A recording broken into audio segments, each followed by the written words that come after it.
ഇനി എങ്ങനെ പ്രാർത്ഥിക്കണമെന്നറിയാതെ ഉണങ്ങി വരണ്ട നിലം പോലെ ആയിരിക്കുന്ന അവസ്ഥയിൽ കൂടി കടന്നു പോകുന്ന ഒരു മകനായിരിക്കാം, മകളായിരിക്കാം. ദൈവം നമുക്ക് ദാനമായിട്ട് തന്ന ജീവിതമാണ്. ആ ജീവിതം ദൈവകരങ്ങളിൽ തന്നെ നമുക്ക് കൊടുക്കാം. നമ്മുടെയൊക്കെ ജീവിതത്തെക്കുറിച്ച് നമുക്കൊരു പദ്ധതിയുണ്ട്.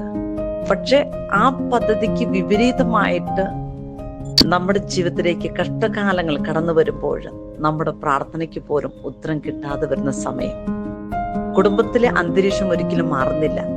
ഒരുപക്ഷെ ചില വ്യക്തികളില്, ചില സുഖങ്ങളില് നമ്മൾ ആശ്രയിക്കുന്ന നിമിഷം, പക്ഷേ മാറ്റമില്ലാത്ത തമ്പുരാൻ നമ്മളെ പഠിപ്പിക്കുന്ന ഒരു കാര്യമുണ്ട്. നിന്നെക്കുറിച്ച് എനിക്കൊരു പദ്ധതിയുണ്ട്.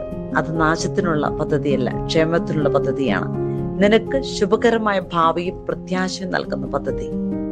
ആ ദൈവകരങ്ങളിലേക്ക് നമുക്കെല്ലാം വിട്ടുകൊടുക്കാം. ജെറമ്യ 29:11-12 തിരുവചനത്തിൽ വിശ്വാസം അർപ്പിച്ചിട്ട് നമുക്ക് തമ്പ്രാന്റെ കരങ്ങളിലേക്ക് ഇന്നത്തെ ദിവസം മുഴുവൻ നമുക്ക് സമർപ്പിക്കാം. യെശയ്യാ പ്രവാചന പുസ്തകത്തിൽ നമ്മൾ വായിക്കുന്നുണ്ട് 43:16 തിരുവചനം. സമുദ്രത്തിൽ വഴിവെട്ടുന്നവനാണ് അവിടുന്ന്, പെരുവെള്ളത്തിൽ പാതി ഒരുക്കുന്നവനാണ്. ഏത് പ്രതിസന്ധികളിലും നമ്മുടെ കൂടെ നിൽക്കുന്ന ഒരു ദൈവം. ആ ദൈവം നമ്മൾ ഒരിക്കലും കൈവിടുകയില്ല. നമ്മൾ വിശ്വസിക്കുകയാണെങ്കിൽ, നമ്മൾ പ്രാർത്ഥിക്കുന്ന വ്യക്തികളാണെങ്കിൽ, നമ്മൾ ആശ്രയിക്കുന്ന ദൈവം നമ്മുടെ ഏത് ഇരുണ്ട് താഴ്വരയിൽ കൂടെ നമ്മൾ കടന്നു പോകുമ്പോഴും അവിടെ നമുക്ക് താങ്ങും തണലുമാണ്. പ്രഭാഷകൻ 6:2-3-4 പറയുന്നുണ്ട്, മക്കളെ, നിങ്ങൾ അഭിലാഷങ്ങൾക്ക് അടിമപ്പെട്ടു പോകരുത്. അവൻ നിന്നെ കാളക്കൂറ്റിനെ പോലെ കുത്തിക്കീറും. അവൻ നിന്റെ ഇലകൾ ഭക്ഷിക്കുകയും നിന്റെ ഫലങ്ങൾ നശിപ്പിക്കുകയും ചെയ്യും. നീ ഒരു ഉണക്കമരമായി തീരും.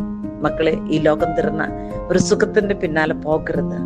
ലോകം നമ്മുടെ മുന്നിൽ പലതും കാണിച്ചു തരുന്നു. ഇഷ്ടമുള്ളത് നമുക്ക് ചൂസ് ചെയ്യാം. പക്ഷെ ദൈവം നമ്മളോട് പറയുന്ന ഒരേ ഒരു കാര്യമാണ്, നീ ദൈവത്തിൽ ആശ്രയിക്കുക.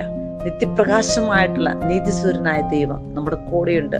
അവിടുന്ന് നമ്മുടെ ജീവിതത്തെ ഒരിക്കലും നാശത്തിലേക്ക് കൈവിടുകയില്ല, തള്ളിക്കളയുകയില്ല.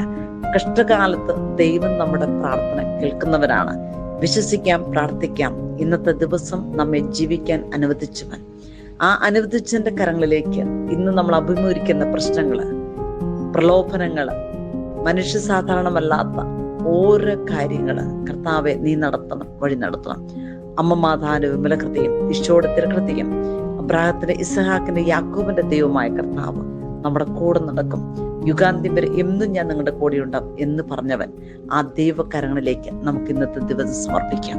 ലോകം മുഴുവനെയും മുന്നിൽ കണ്ട് കർത്താവെ അങ്ങയുടെ സമാധാനത്തിന്റെ ദൂതനെ ഈ ലോകത്തിലേക്ക് അയച്ച് അനുഗ്രഹത്തിന്റെ വാതിൽ തുറന്നു തരണമേ നമുക്ക് പ്രാർത്ഥിക്കാം.